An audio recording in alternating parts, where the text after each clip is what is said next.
चढ़ल फागुनिया रौरा बानी बहरा एने सुलगता जवानिया के आहरा।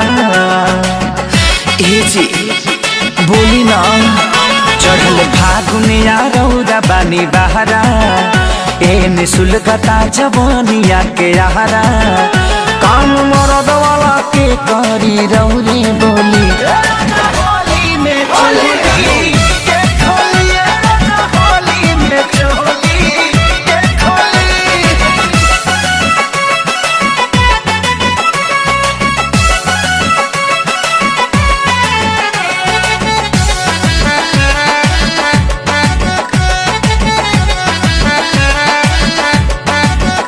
पिछला बेरी नयनी रौरा घरवा रह गईनी ये सैया जी बहरवा।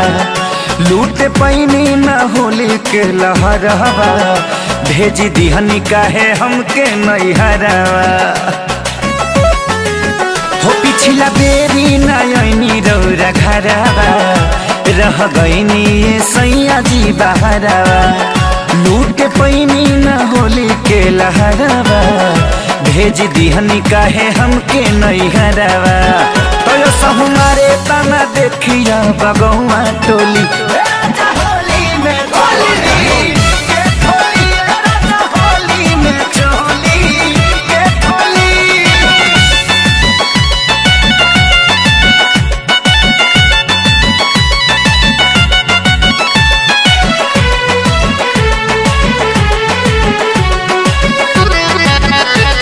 देहाती भी आ गईले राजा लेते बड़े अपना मेहरी से माजा। आंखें सारी आजाद या विवेकवा रोज धरे अपन मौगी के पाजा।